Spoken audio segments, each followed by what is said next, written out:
제9장 은혜로 변화했는가.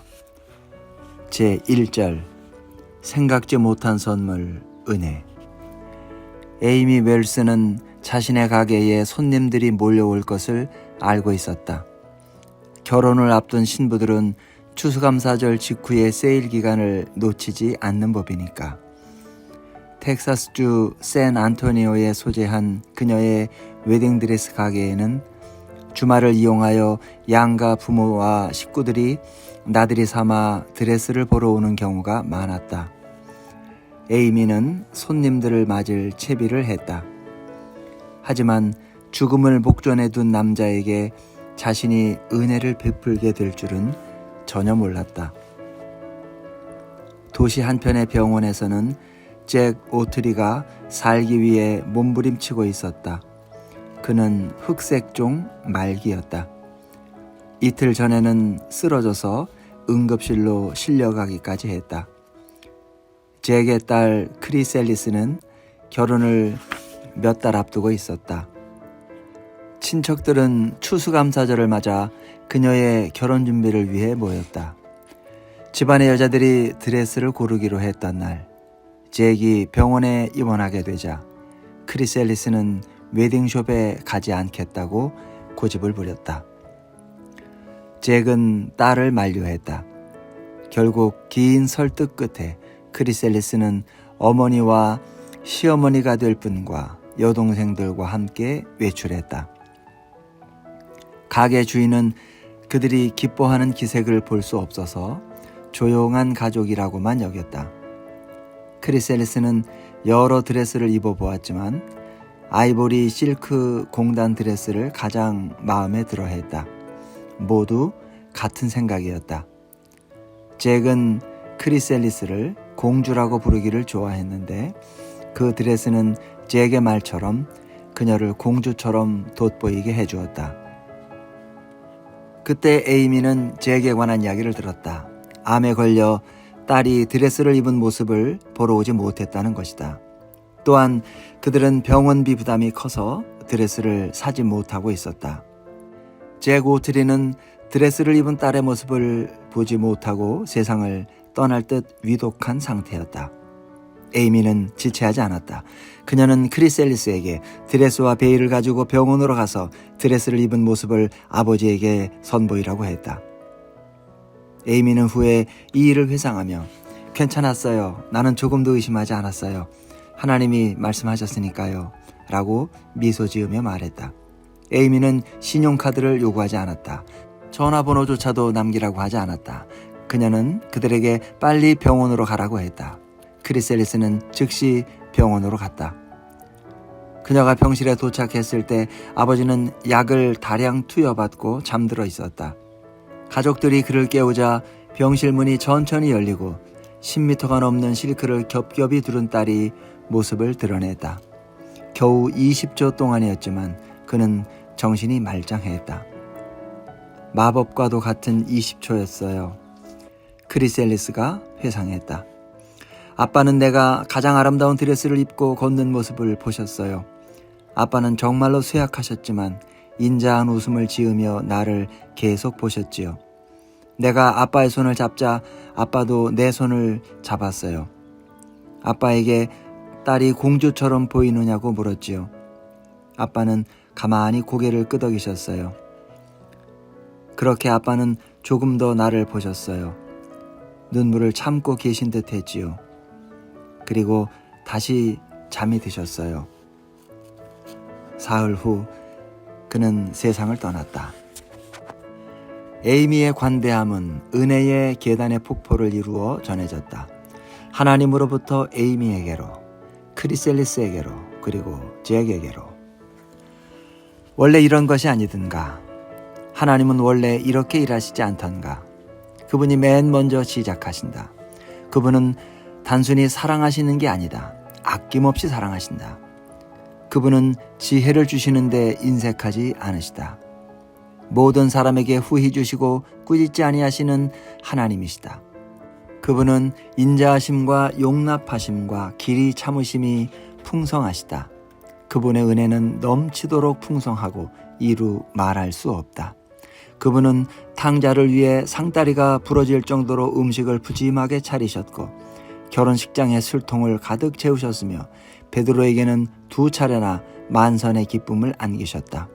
병을 고쳐달라는 사람은 모두 고쳐주셨고 가르쳐달라는 사람은 모두 가르쳐주셨으며 구원의 선물을 받아들이는 사람은 모두 구원하셨다. 하나님은 심는 자에게 씨와 먹을 양식을 주시는 분이다. 그리스어로 공급하다라는 동사는 관대하신 하나님에 대해 많은 것을 말해준다. 이 단어는 리드하다라는 동사와 춤으로 이루어졌다.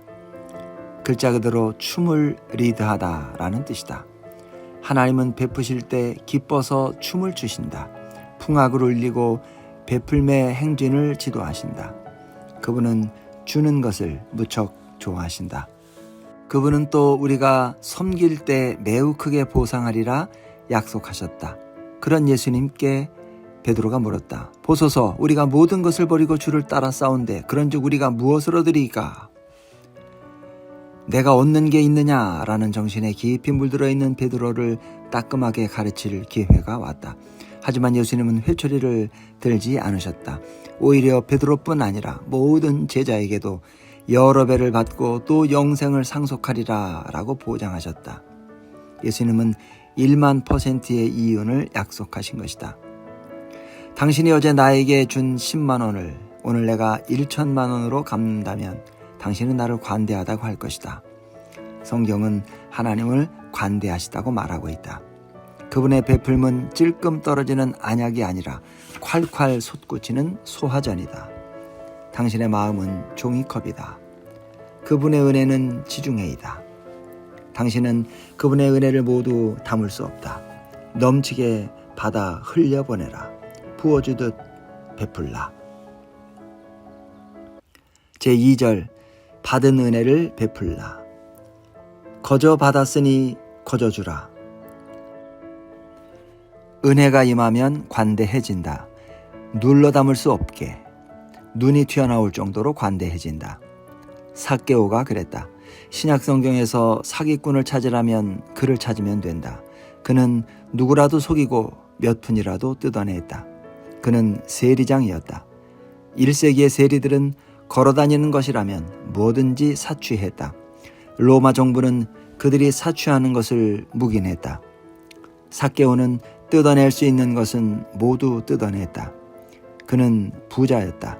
맞춤 양복을 입고 고급 시계를 차고 악어 가죽 신발을 신고 2인승 로드스터를 몰고 다니는 엄청난 부자였다. 죄책감은 들지 않았을까? 삭개오만 양심의 가책을 받는 악독 변호사였을 리는 없다. 삭개오만 예수님이라면 도와주시지 않을까 고민했을 리가 없다. 그래서 결국 나무 위로 올라갔던 게 아니었을까?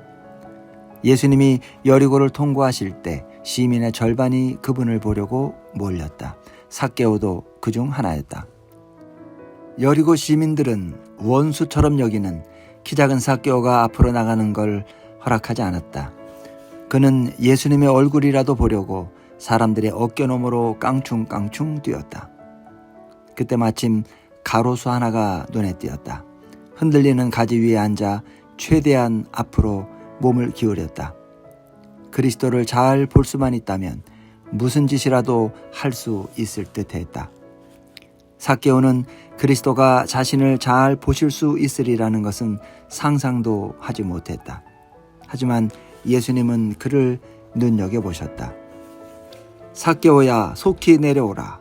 내가 오늘 네 집에 유하여야 하겠다.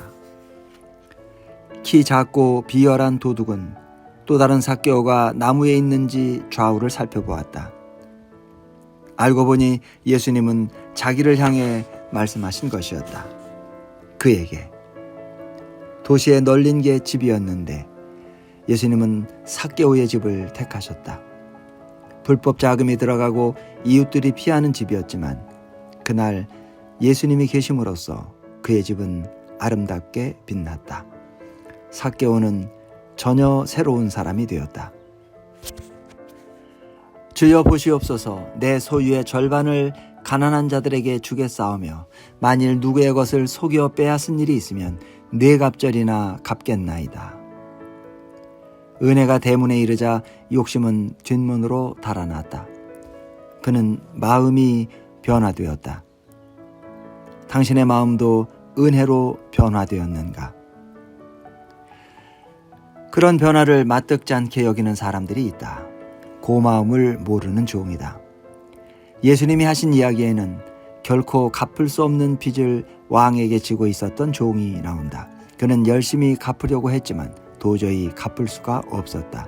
차라리 구름에서 개구리를 잡는 게 더 쉬울 듯했다.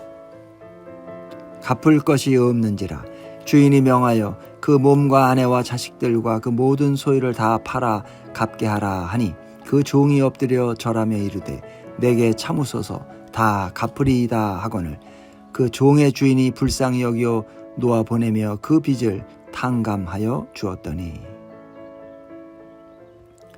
그는 자신에게 몇 천 원을 빚지고 있던 사람의 집으로 직행했다.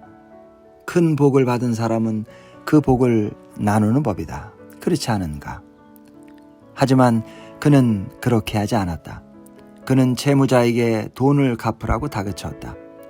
채무자는 사정을 봐달라고 간청했지만 그는 귀를 닫고 채무자를 옥에 가두었다. 어떻게 이렇듯 인색할 수 있을까? 예수님은 우리에게 추측을 맡기실 뿐 아무 말씀이 없으시다. 나의 추측은 이렇다. 그에게는 은혜가 임하지 않았다. 제도를 교묘히 이용한 그는 늙은 왕을 속인 것으로 생각했다. 왕궁을 나가는 그에게는 감사한 마음이 전혀 없었다.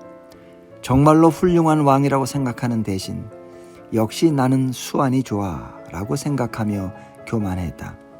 왕은 종의 이기적인 행동을 전해 듣고 불호령을 내렸다. 악한 종아, 네가 빌기에 내가 네 빚을 전부 탕감하여 주었거늘 내가 너를 불쌍히 여김과 같이 너도 네 동료를 불쌍히 여김이 마땅하지 아니하냐. 은혜를 받은 사람은 은혜를 베푼다. 당신은 은혜를 받았는가? 관대함으로 사람을 놀라게 했던 적이 언제였나? 아닙니다.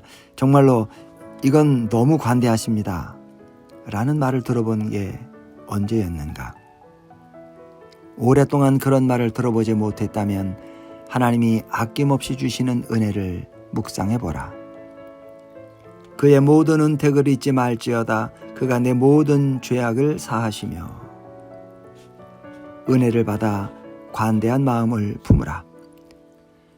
오직 우리 주 곧 구주 예수 그리스도의 은혜와 그를 아는 지식에서 자라가라. 당신도 크리셀리스가 했던 일을 하게 될 것이다. 당신은 약속된 결혼과 아름다운 예복으로 어두운 구석을 환히 밝힐 것이다.